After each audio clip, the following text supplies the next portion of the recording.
오늘 말씀은 사무엘하 3장 1절에서 21절까지 말씀입니다.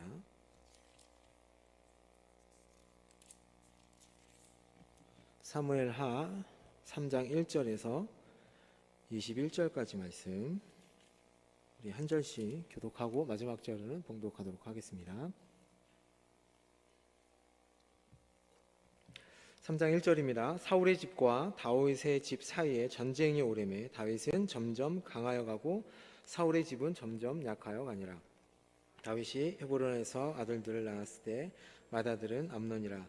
이스라엘 여인 아히노함의 소생이요 둘째는 길라압이라. 갈멜 사람 나발의 아내였던 아비가일의 소생이요 셋째는 압살롬이라. 구슬 왕 달메의 딸 마아가의 아들이요 넷째는 아도니아라. 학기스의 아들이요 다섯째는 스바냐라. 아비아들의 아들이요 여섯째는 이드르암이라. 다윗의 아내 에글라의 소생이니 이들은 다윗이 헤브론에서 낳은 자들이더라. 사울의 집과 다윗의 집 사이에 전쟁이 있는 동안에 아브넬이 사울의 집에서 점점 권세를 잡았으니 사울에게 첩이 있었으니 이름은 리스바요 아야의 딸이더라. 이스보셋이 아브넬에게 이르되 내가 어찌하여 내 아버지의 첩과 통관하였느냐 하니 아브넬이 이스보셋의 말을 매우 분하게 여겨 이르되 내가 유다의 계머리냐. 내가 오늘 당신의 아버지 사울의 집과 그의 형제와 그의 친구에게 은혜를 베풀어 당신을 다윗의 손에 내어주지 아니하였거늘 당신이 오늘 이 여인에게 관한 허물을 내게 돌리는도다. 여호와께서 다윗에게 맹세하신 대로 내가 이루게 하지 아니하면 하나님이 아브넬에게 벌 위에 벌을 내리심이 마땅하니라. 그 맹세는 곧 이 나라를 사울의 왕의 집에서 다윗에게 옮겨서 그의 왕위에 다니엘서 브엘발사까지 이스라엘과 유다에 세우리라 하신 것이니라 하매 이스보셋이 아브넬을 두려워하여 감히 한마디도 대답하지 못하니라. 아브넬이 자기를 대신하여 전령들을 다윗에게 보내 이르되 이 땅이 누구의 것이니까. 또 이르되 당신은 나와 더불어 언약을 맺사이다. 내 손이 당신을 도와 온 이스라엘이 당신에게 돌아가게 하리이다 하니 다윗이 이르되 좋다. 내가 너와 언약을 맺거니와 내가 내게 한 가지 일을 요구하노니 나를 보러 올 때에 우선 사울의 딸 미갈을 데리고 오라. 그리하지 아니하면 내 얼굴을 보지 못하리라 하고 다윗이 사울의 아들 이스보셋에게 전령들을 보내어 이르되 내 처 미갈을 내게로 돌리라. 그는 내가 전에 블레셋 사람의 포피 100개로 나와 정원한 자니라 하니 이스보셋이 사람을 보내 그의 남편 라이스의 아들 발디엘에게서 그를 빼앗아오매 그의 남편이 그와 함께 오되 울며 바울인까지 따라왔더니 아브넬이 그에게 돌아가라 하매 돌아가니라. 아브넬이 이스라엘 장로들에게 말하여 이르되 너희가 여러 번 다윗을 너희의 임금으로 세우기를 구하였으니 이제 그대로 하라. 여호와께서 이미 다윗에 대하여 말씀하시기를 내가 내 종 다윗의 손으로 내 백성 이스라엘을 구원하여 블레셋 사람의 손과 모든 대적의 손에서 벗어나게 하리라 하였습니다 하고 아브넬이 또 베냐민 사람의 귀에 말하고 아브넬이 이스라엘과 베냐민의 온 집이 선하게 여기는 모든 것을 다윗의 귀에 말하려고 헤브론으로 가니라. 더불어 헤브론에 이르니 다윗에게 나아가니 다윗이 아브넬과 그와 함께한 사람을 위하여 잔치를 베풀하였더라. 다 같이요. 아브넬이 다윗에게 말하되 내가 일어나 가서 온 이스라엘 무리를 내 주 왕의 앞에 모아 더불어 언약을 맺게 하고 마음에 원하시는 대로 모든 것을 다스리게 하리이다 하니 이에 다윗이 아브넬을 보내매 그가 평안히 가니라. 아멘.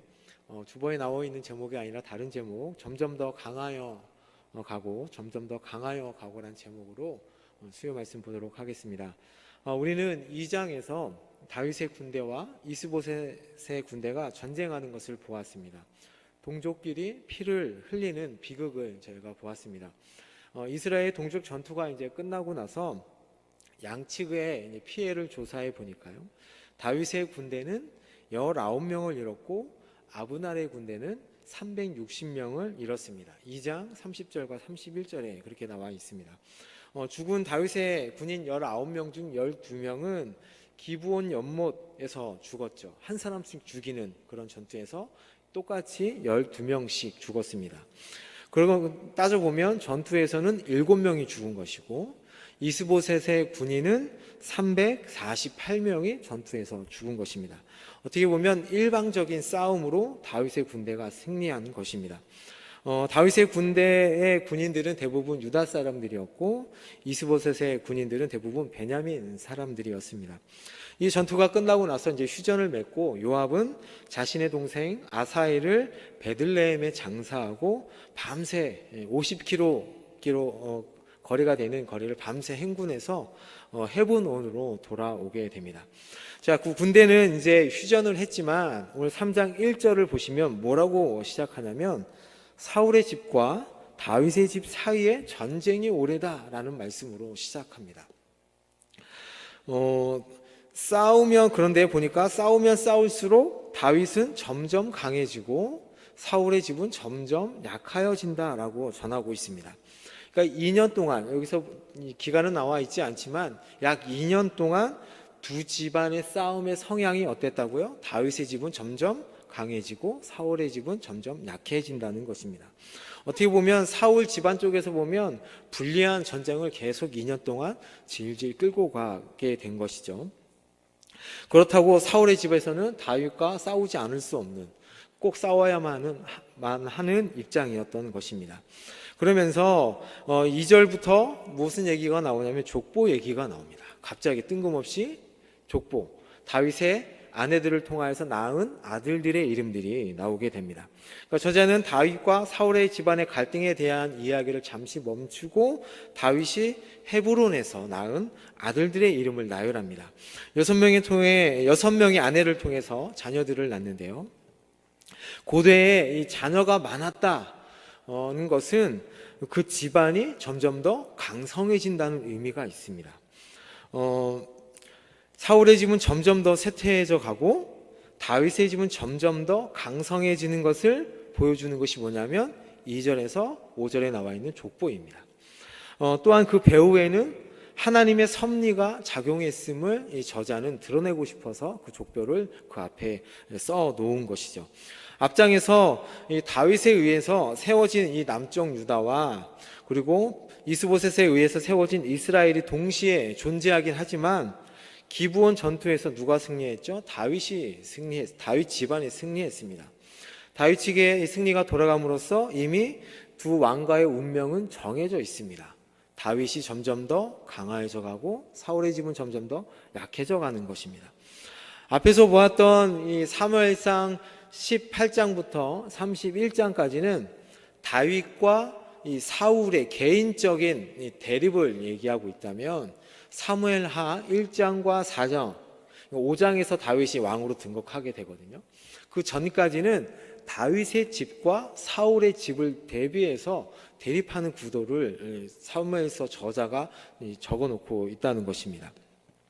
그런데 1절에 보시면 사울 왕은 이미 죽었죠. 그렇죠? 그의 아들 이스보셋이 마하나임에서 왕이 되었습니다. 그 상황에서 다윗의 집과 대립하는 대상을 이스보셋의 집이라고 하지 않고 사울의 집이라고 적어놓고 있다는 것입니다. 그 이유는 무엇일까요? 이스보셋은 분명히 명분상의 왕일 뿐입니다. 실질적인 통치자는 누구냐면 아브넬입니다. 그렇죠? 아브넬. 여전히 아브넬인데도 불구하고 그 집을 사울의 집으로 언급하는 이유는 정치적, 군사적 대립만을 얘기하는 것이 아니라 그 안에는 신학적인 의미가 포함되어 있다는 것이죠. 그 의미는 하나님으로부터 왕으로 선택받은 다윗의 집과 하나님으로부터 버림받은 사울의 집 사이에 전쟁이 있었다라는 얘기를 계속하고 있는 것입니다. 그런 의미에서 이 3장 1절은 3장 2절부터 이 4장 12절까지의 내용을 쫙 압축해서 그 1절에 적어 놓은 것입니다. 즉 사울의 왕가와 다윗의 왕가 사이에 전쟁이 계속되었던 이 기간 동안 다윗의 왕가는 자손이 번성했으며 점점 강해져 간 반면 사울의 왕가는 이스보셋과 장관 아브넬 사이에 분쟁이 발생하고 결국 아브넬과 이스보셋이 둘 다 암살되는 그 일련의 쇠퇴 과정이 어떻게 진행되는지를 4장까지 보여주고 있는 것입니다. 한편 다윗의 집을 점점 더 강성하게 하시고 사울의 집을 약화시키려는 하나님의 계속되는 섭리를 얘기하고 있습니다. 자, 그러면서 다시 2절과 5절 족보를 돌아와서요. 본문에 나오는 족보는 다윗이 정치적인 목적으로 결혼한 사람이라는 것을 보여주기도 합니다. 왜냐하면 3절에 보시면 그슬왕 달메의 딸 마아가가 나오죠. 그와 결혼해서 낳은 아들이 누구냐면 압살롬입니다. 이 구슬은 북이스라엘과 국경을 유지하고 있는 북동쪽에, 저쪽 위쪽에 보이시는 북동쪽에 위치하고 있습니다. 다윗은 이 나라의 공주와 결혼함으로써 이스보셋과 그 주변 국가들로부터 전쟁을 하기 위해서, 견제하기 위해서 저 나라에 있는 공주와 결혼한 것입니다. 마아가와 결혼해서 낳은 아들이 누구였냐면 압살롬이었죠.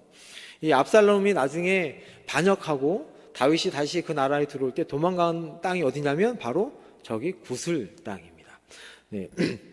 또 족보에서 소개되는 아들들을 보면 훗날에 다윗의 속을 썩이는 아들들의 이름이 쫙 나와 있습니다. 그 순서대로 나오는데요. 2절에 보시면 암논이 나오죠. 암논 누구냐면 다말을 강간한 자녀이고, 3절에 압살롬은 형을 죽인 아우고 반역을 일으킨 아들이었고요. 4절에 아도니아는 나중에 왕위를 가지고 솔로몬과 싸운 자녀가 바로 아도니아입니다. 이들은 앞으로 이 왕권 계승을 놓고 펼칠 혈전을 벌이는 그런 인물들입니다. 그런데도 불구하고 사무엘 저자는 이 아들들의 이름을 분명히 좋은 아들들이 아님에도 불구하고 적어놓고 있다는 거죠. 왜냐하면 다윗의 자손이 점점 더 강성하여져 가고 있다는 것을 보여주기 위해서 적어놓은 것입니다. 다윗이 이 족보를 마무리하면서 사무엘서 저자는 이 다윗이 헤브론에서 낳은 자들이다라고 얘기합니다. 2절에서도 마찬가지고요. 2절에 보시면 다윗이 헤브론에서 아들들을 낳았을 때라고 되어 있고, 5절에서 이 족보를 마무리하면서 뭐라고 얘기하냐면 이들은 다윗이 헤브론에서 낳은 자들이다라고 말씀합니다. 다윗이 헤브론에서 아들을 많이 얻게 된 것은 다윗의 집안을 강성하게 하시려는 하나님의 이 가시적인 축복을 보여주는 것이죠. 자, 헤브론은 어떤 장소였냐면 다윗이 가고 싶어서 간 장소가 아닙니다. 2장 보시죠. 2장 1절로 한번 가보시겠어요? 2장 1절로 가보시면, 한번 넘어가 보시죠. 앞장에 가보시면, 그 후에 다윗이 여호와께 여쭈어 아뢰되 내가 유다 한 성읍으로 올라가리까? 여호와께서 이르시되 올라가라. 다윗이 이르되 어디로 가리까? 했더니 하나님께서 뭐라고 하셨어요? 헤브론으로 가라 라고 얘기하시죠. 그렇죠? 다윗이 원해서 간 것이 아니라 하나님께서 가라고 하는 것이었고, 다윗이 유다의 왕으로 다시 기름 부음 받은 땅도 어디냐면 바로 헤브론입니다.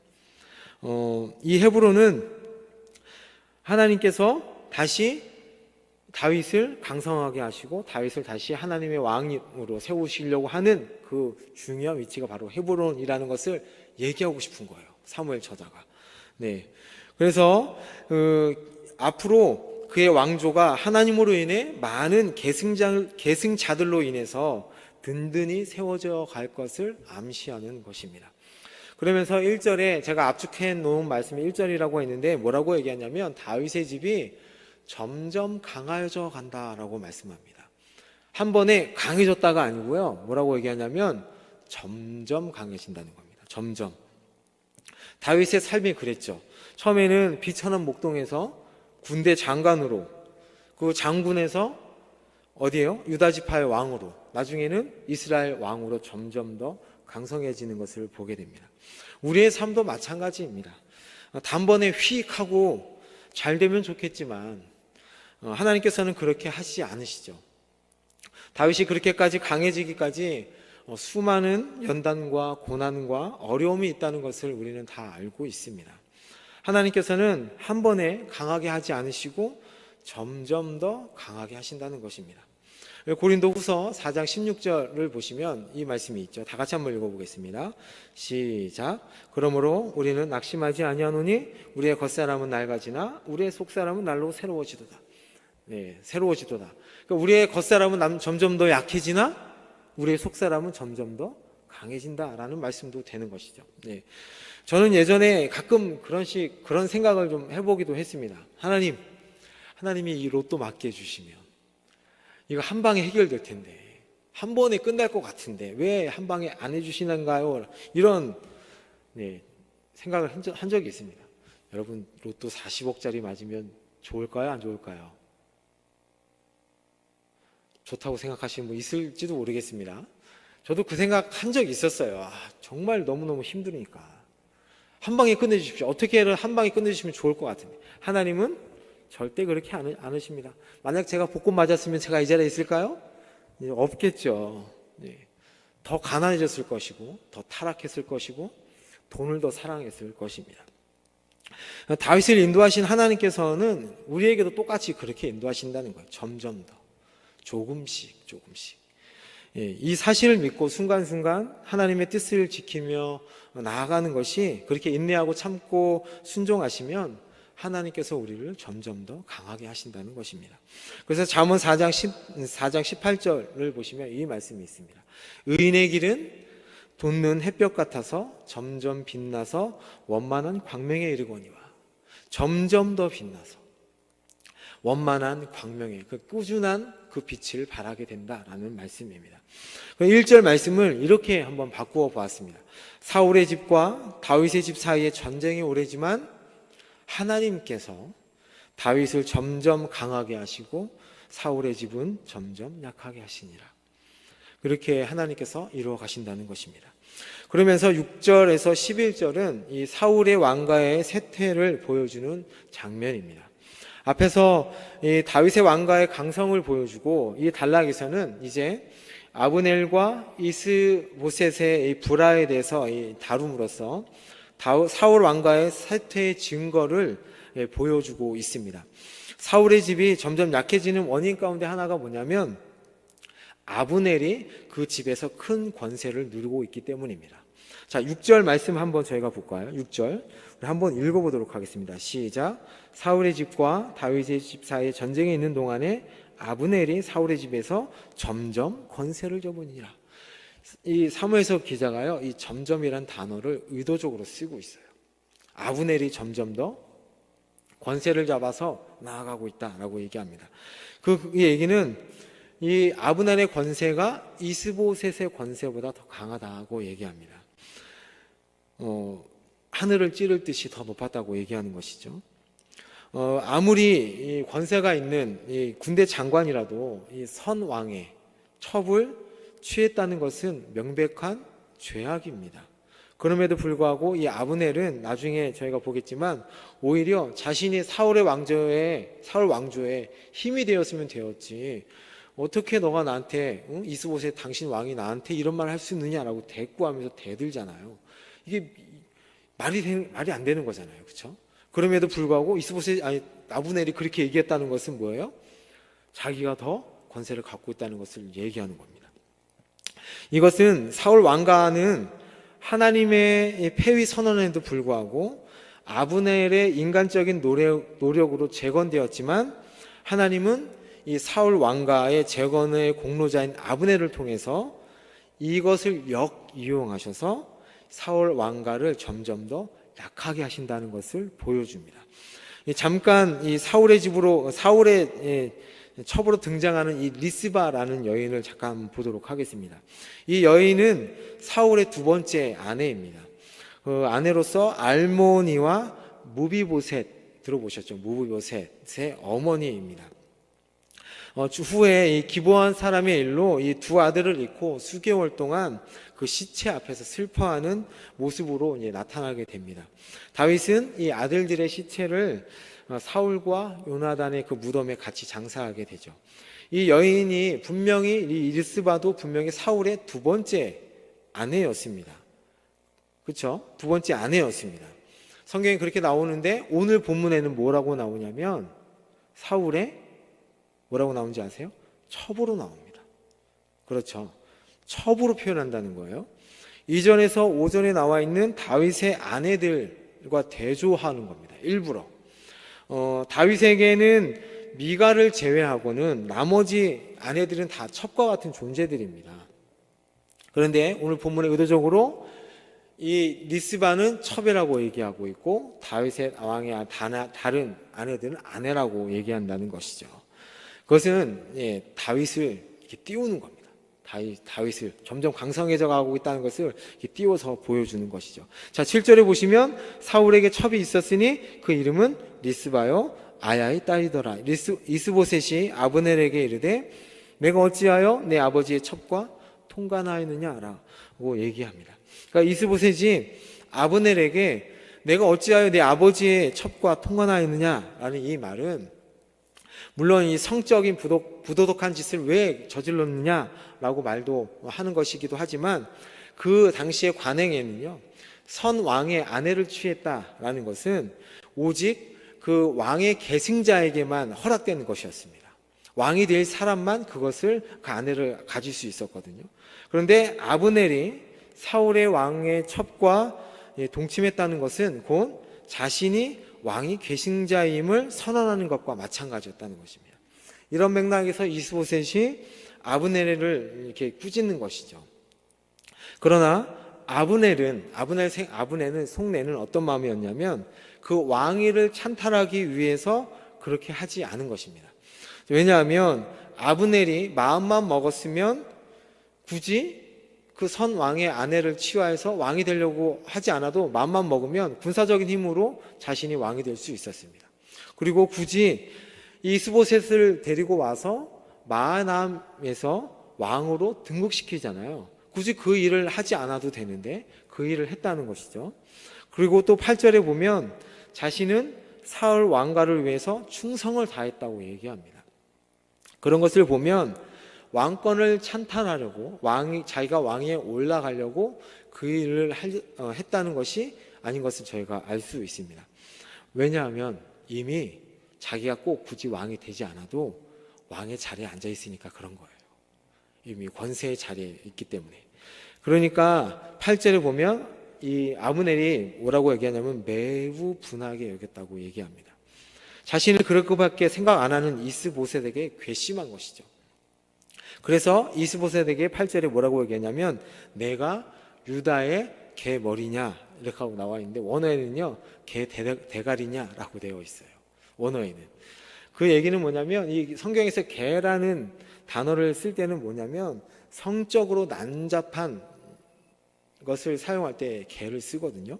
그러니까 또 머리라는 이 용어는 사람에게 쓸 때는 우두머리, 지도자라는 긍정적인 의미를 갖고 있지만 동물에 대해서 이 대가리를 쓸 때는 머리를 쓸 때는 가장 값어치 없는 것으로 사용되기도 합니다. 그러니까 내가 적인 저 유다에 속한 개들 중에도 가장 난잡한 개와 같이 부정한 자냐라고 얘기하는 거예요. 아브넬이 이스보셋에게 이렇게까지 말하는 것을 보면 그가 사울 왕가에서 차지하는 권력이 얼마나 큰지를 알 수 있죠. 왕에게 내가 개냐? 개 대가리냐? 이렇게 얘기할 수 있는 사람이 누가 있겠어요? 그렇죠? 자신이 더 위에 있다는 것을 얘기하는 것이죠. 내가 당신 아버지 사울과 함께 그를 추종했던 모든 혈연적, 정치적 세력에게 내가 은혜를 베풀었고 지금도 그렇게 베풀고 있는데 내가 반역할 자로 보이느냐? 이렇게 하고 얘기하는 것입니다.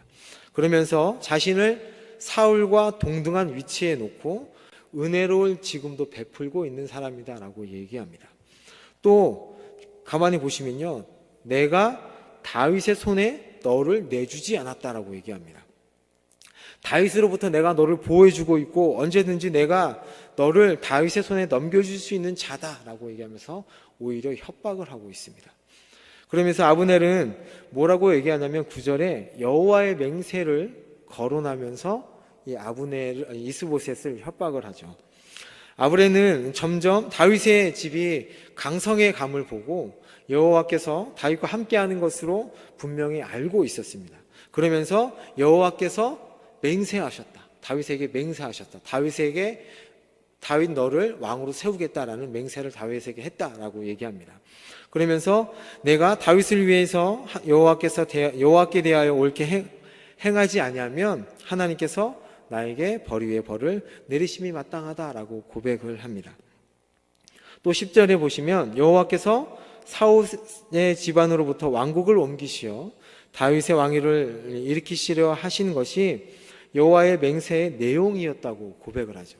그 맹세의 내용이 뭐냐면 다윗을 세우는 것이 그 내용입니다 라고 얘기합니다.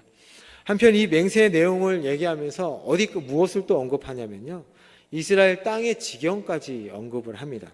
단에서 브엘세바까지 다윗에게 하나님께서 주셨다라는 얘기를 합니다.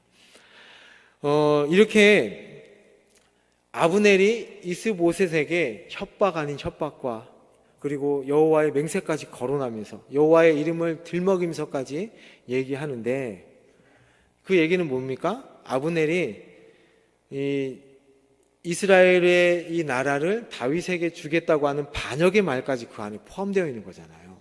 그렇죠? 그런데 이스보셋이 뭐라고 얘기합니까? 11절 한번 볼까요? 11절 다 같이 읽겠습니다. 시작.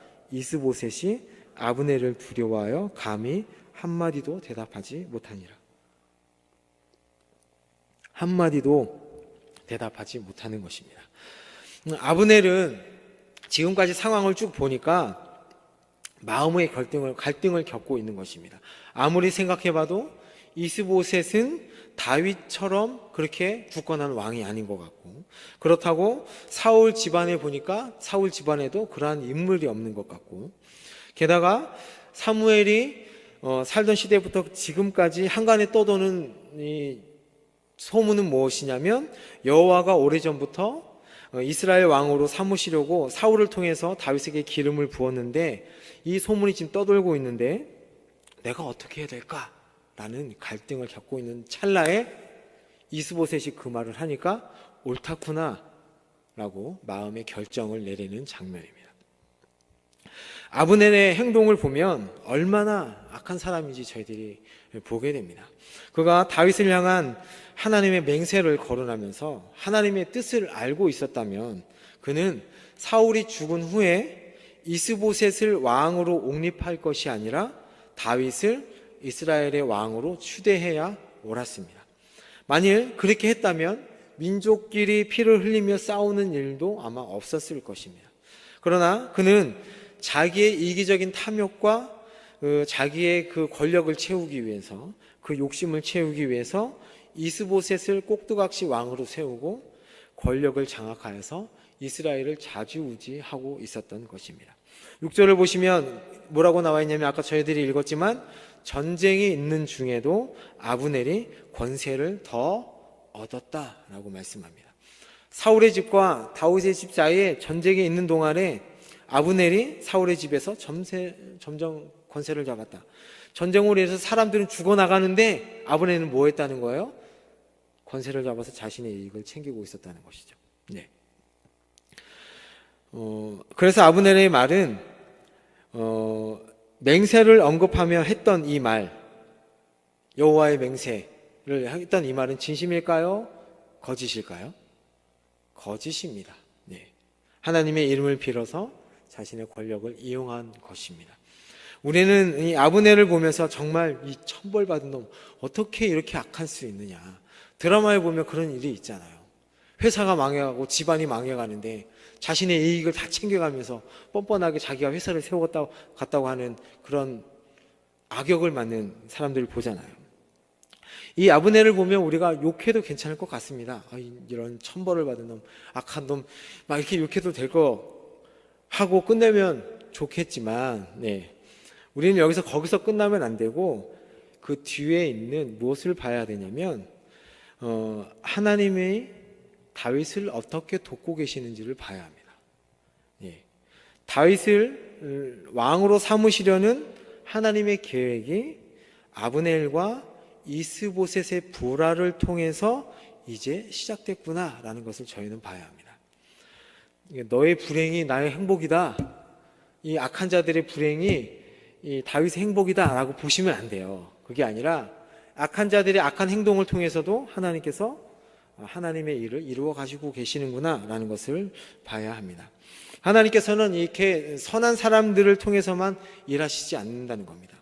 때로는 악한 자, 교회를 대적하는 자를 통해서도 일을 하신다는 것이죠. 그 대표적인 예가 뭐냐면 예수님의 십자가 사건입니다. 예수님의 가장 측근에 있었던 가룟 유다의 배신으로, 그리고 이스라엘 정치적인 지도자들을 통해서 예수님께서 죽으심으로, 십자가에서 죽으심으로 구속을 구원을 성취하셨습니다. 하나님께서 일하시는 이 방법은 아주 놀랍고 오묘한 일입니다. 그래서 로마서 11장 33절에 이렇게 말씀하시죠. 깊도다 하나님의 지혜와 지식의 풍성하며 그의 판단은 헤아리지 못할 것이며 그의 길은 찾지 못할 것이미로다 라고 말씀합니다. 그러니까 우리가 어떤 상황을 만나더라도 두려워하지 마십시오. 악한 자들이 우리를 힘들게 하고 두렵게 한다 할지라도, 우리가 힘든 일을 만난다 할지라도 하나님께서는 그것을 통해서도 합력하여 선을 이루신다는 것을 믿고 나아가는 여러분이 됐으면 좋겠습니다. 초두에 말씀드렸듯이 하나님께서는 그 일을 통하여서도 우리를 점점 더 어떻게 하신다고요? 강성하게 하십니다. 불의한 사람을 통해서도, 불편한 일을 통해서도 우리를 강성하게 하신다는 것을 믿고 나아가는 여러분 되기를 원합니다. 자, 12절과 21절 말씀은 사울 왕가의 세토를 보여주는 두 번째 장면입니다.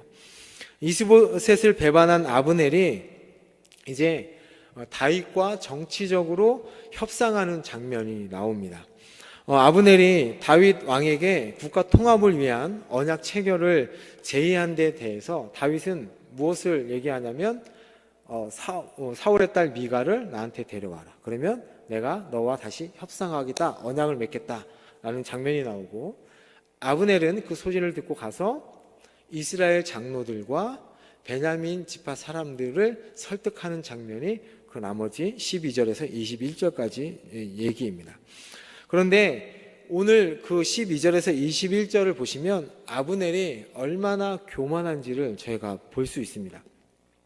보시면요, 12절에 이제 아브넬은 자기를 대신하여 누구를 보내냐면 전령을 보냅니다. 전령을 보낼 때요, 누구 이름으로 보냅니까? 특사를 보낼 때 대부분 왕의 특사를 보내잖아요. 왕의 전령인데 자기를 대신하여 전령을 보낸다는 거예요. 그 전령을 보내 다윗과 언약을 맺으면서 나의 정치적 힘과 군사 힘을 다해 당신을 돕겠다. 내가 내 힘으로 다윗 왕 당신을 왕으로 세울 수 있겠다라고 되어 있습니다. 그러니까 원어를 보면요, 아브넬이 그 중심에 서 있어요. 중심에 서 있어서 내가 다윗 당신을 왕으로 세우겠다라는 얘기를 합니다. 그랬더니 이 제안을 받은 다윗이 뭐라고 얘기하냐면 미가를 데려오라고 합니다. 갑자기 제 이해가 안 갔어요. 왜 미가를 데려오라고 할까? 갑자기 거기에는 사랑하는 아내 미가를 다시 찾기 위한 목적도 있지만 자신의 정치적인 입지를 굳히기 위한 목적도 그 안에 담겨져 있습니다. 왜냐하면 이제 자신이 이스라엘 왕이 되려면 사울의 딸이 자신의 아내가 돼야만 왕위 계승의 정통성과 합법성을 이스라엘 사람들에게 보여줄 수 있기 때문입니다. 이스라엘의 원래 왕은 누구였죠? 사울 왕이었잖아요.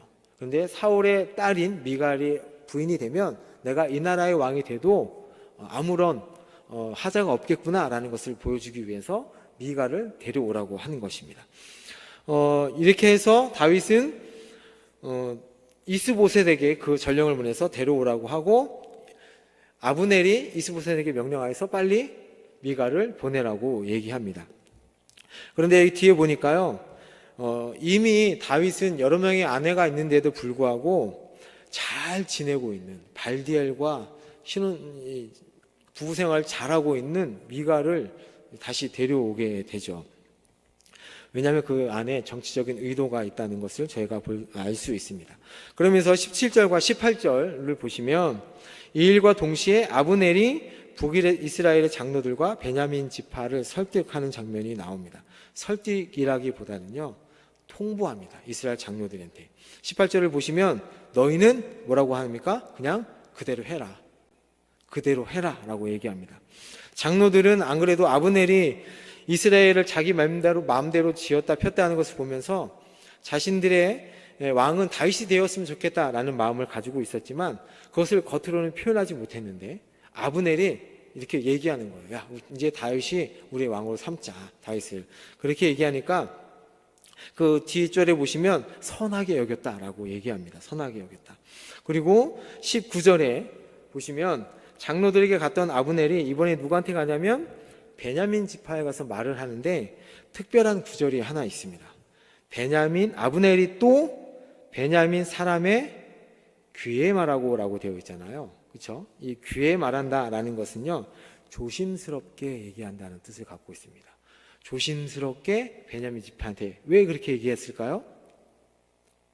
네, 제가 빨리 이야기하겠습니다. 왜 그랬을까요? 베냐민 지파 출신 왕이 누굽니까? 사울 왕이죠. 자기가 사울 왕가보다 더 많은 권력을 갖고 있다는 모습을 비춰주면 안 돼요. 그렇죠? 이 베냐민 지파는 사울 왕가에 충성을 맹세했던 지파였기 때문에 그렇습니다. 그러니까 조심스럽게 그 사람들을 포섭을 해야 되는 거예요. 그래서 사람의 귀에 말했다라고 얘기하고 있습니다.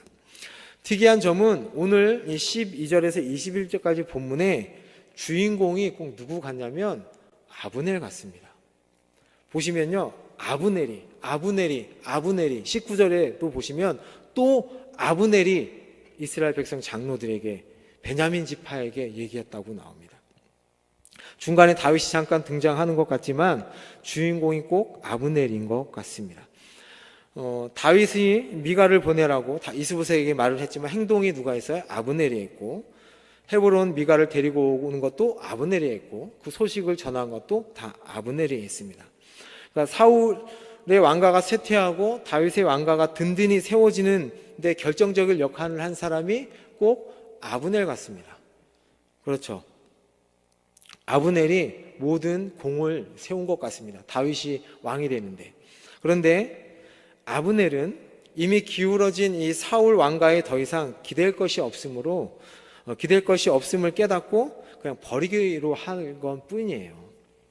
궁극적으로는 사울의 왕가가 점점 쇠퇴하고 다윗의 왕가가 점점 강성해지는 것은 다윗을 통해 하나님이 원하시는 신정 국가를 세우려고 하시는 하나님의 섭리의 결과라는 것을 얘기하는 것입니다.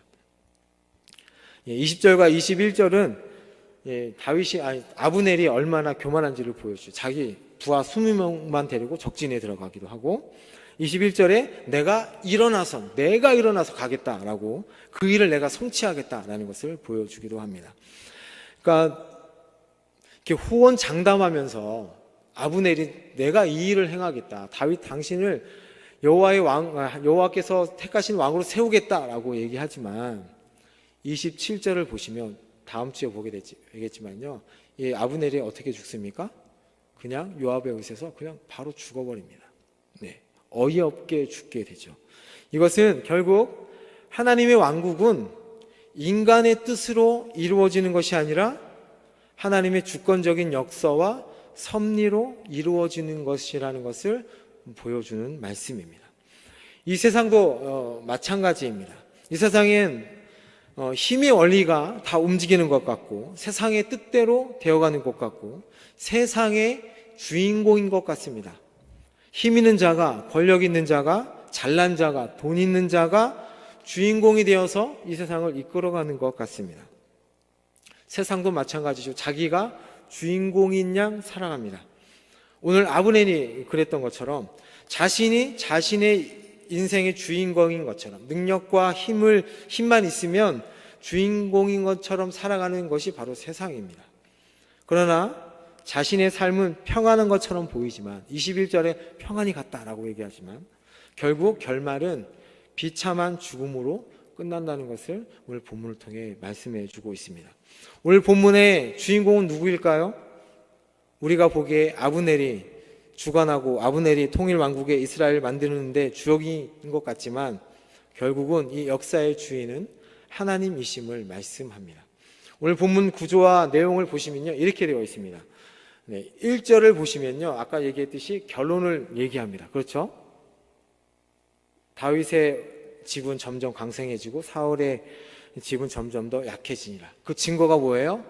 2절부터 5절에 다윗의 많은 자손이 있었다라는 것을 보여주고, 6절부터 21절까지는 어떻게 그 일이 시작되었는지 구체적으로 보여줍니다. 이것을 읽는 사무엘서 저자들, 독자들은 어땠을까요? 물론 결론을 처음부터 알고 읽으니까 어떤 마음이 들었을까요? 당연하지. 당연한 거 아니야? 그래서 안정감이 있다, 평안함이 있다라는 얘기를 마음에 가졌을 겁니다. 우리도 마찬가지죠. 다윗이 왕이 세워질 거 알고 읽잖아요. 알고 읽고 있잖아요, 성경을. 어떤 마음이 드세요? 그냥 뭐 성경이 그렇게 얘기하니까 그런데 그렇게 되겠지. 그게 아닙니다. 오늘 말씀에서 저희가 봐야 될 거는 하나님께서 우리에게 안정감을 좀 가져라. 내가 할 거야. 내가 이렇게 하고 있잖아. 결론 빵 보여주시고 이렇게 하는 거 너 한번 봐보고 따라와 라고 얘기하시는 거예요. 결국 우리는 하나님으로 인해서 우리는 분명히 강성해질 겁니다. 점점 더 하나님의 자녀로서 나아질 것입니다. 살면서 그 증거들이 나타날 것이고, 어떤 것은 우리가 죽어서 후대의 증거가 될 것입니다. 하나님께서는 악인들을 통해서도, 우리가 달갑지 않게 여기는 그 사건을 통해서도 하나님의 나라를 위해서 우리를 강하게 하셨다는 것을 하나님께서 증거하실 것입니다. 보여주실 것이고, 또 우리는 그것을 확인할 것입니다. 그 얘기는 우리 인생의 주관자는 하나님이심을 알므로 불안하고 앞이 보이지 않는 상황 가운데서도 안정감과 평안함을 가지고 살아가라고 하는 하나님의 말씀입니다. 오늘 본문을 제가 묵상하면서 그겁니다. 맞지. 하나님께서 분명히 이렇게 하신다고 하면, 3장 1절 말씀처럼 그렇게 하신다고 하면 분명히 하나님께서 하시는구나. 하나님께서 그렇게 이끌어 가시는구나 라는 말씀입니다. 그 말씀을 기억하시면서 여러분이 이 세상 살아가면 좋겠습니다. 아멘.